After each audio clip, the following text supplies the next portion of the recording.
just threw a left hook and nailed Kevin Johnson. Well, you want to tell me Greg Anthony was in control? You want to tell me a guy in street clothes,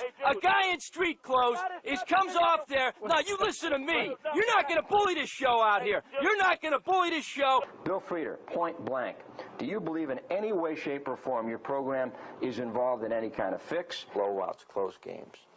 They lose and lose and lose. 76 yards by Steve Bono. Now watch the little play fake here. You see the actual float of the ball there, and no, but there goes, you got Gump, you got Bono, you got Gump, you got Bono, Gump. I feel like I'm in the movie Groundhog Day, and I get stuck in the same Cardinals opener. Well, man, this is a trip when you really get down to it. I know you've been in a groove, and you got to feel pretty good about your career. I mean, things are grooving right now for you. Well, we decided to go in the locker room and check in on Jeremy Roenick just to get a feel of the kind of guy that he is. Sure, good to see you. Hey, good to see you. Yeah, good to see you. How you been? All right. Can we talk now? Or? Let's go.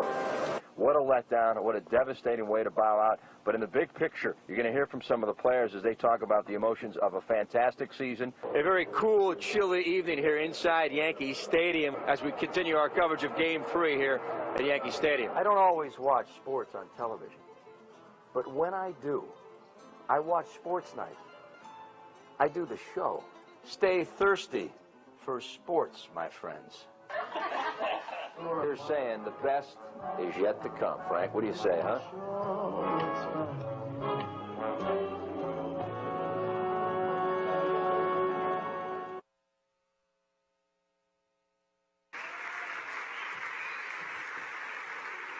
I want to thank my wife for allowing me to do that promo. I'm going to ask you a brief favor. True story, my Aunt Josephine just turned 95 back in Cleveland, hard of hearing, living in a senior center, and she doesn't travel, afraid of flying. She doesn't even think I have a job. So I'm going to take a quick iPhone clip. I'm going to say on 3 count, I accept the Silver Circle Rocky Mountain Award, and if you could just please give me a standing ovation, then I'll send her the clip. So if you would, there's a little participation here. 1, 2, 3. I accept the Rocky Mountain Silver Circle Award, and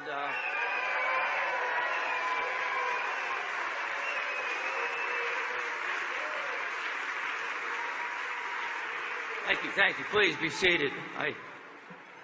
It's a really cheap way to get a standing ovation, isn't it?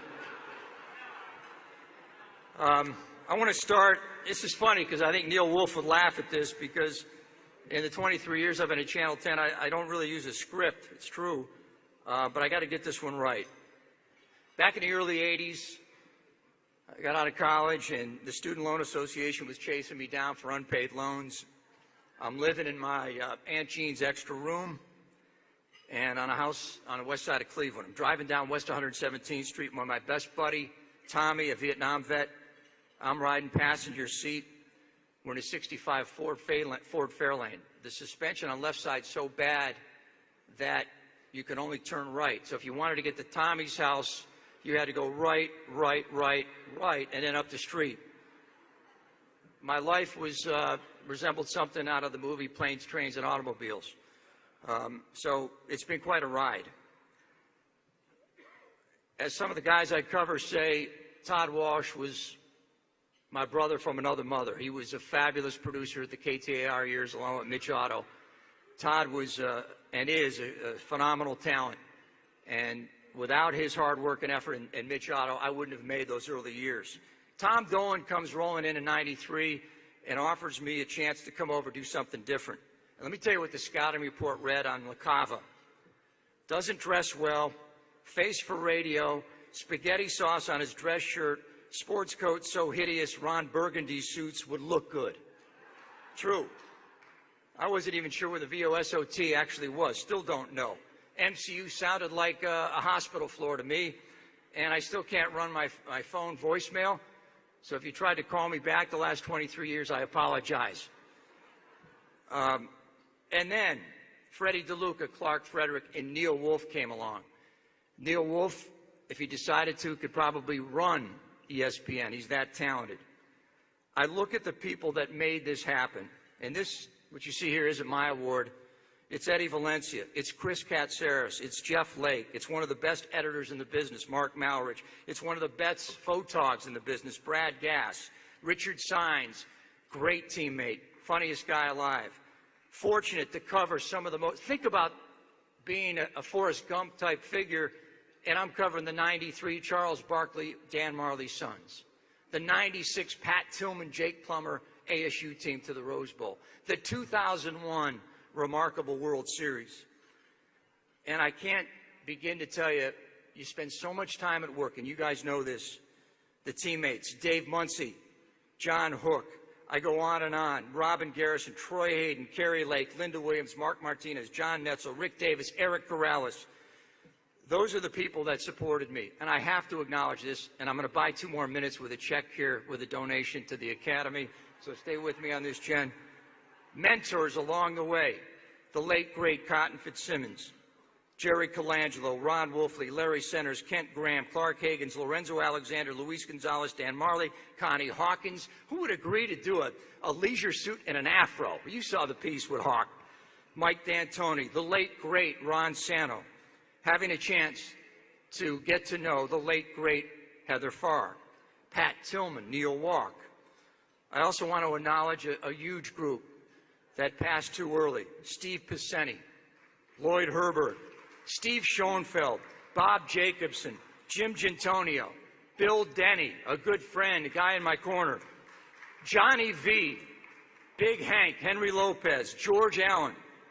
Those are the people that were a big part of the last 25 years. Sorry if I'm going over. I got to get this right. On the personal side, you have to have a loving, supportive wife. I can't tell you how many times. Jill, I'm running out to the game on a Friday night. Got to get a story. Got to cover a game. Jill has been a phenomenal, loving, supportive wife. Love all you do for me. I wasn't an easy person to reel in. When she came over and we started dating, she goes, "Where's your furniture?" I said, "It's on order." I'm a minimalist, but she's given me a home and great love and care, and I'm forever indebted to her. And by the way, her goal, one of the interesting things she'd like to do, she would like to streak at Wimbledon. So if she streaks in the ballroom tonight, don't be alarmed. It's just a little thing. I'm serious about that. The treasures of my life, my pseudo son and daughter, Ian and Natalie, my sister Sandy, great support. But I got to tell you, there's 2 people missing tonight. And my dad, who passed away 15 years ago, he was, and this is true, I'm not exaggerating, he was once called the greatest salesman in the world by Roger Penske. He held 2 master's degrees, was the youngest car dealer in America, Korean War vet, an inventor, a college professor, a concert promoter, an advertising executive, and that's just 10% of his life. Taught me to dream big. My mom, listen carefully to this, she went from driving the school bus to becoming Pennsylvania's first special ed teacher to then becoming an experimental cancer patient at the National Institute of Health. Diagnosed when I was 15, passed away when I was 20.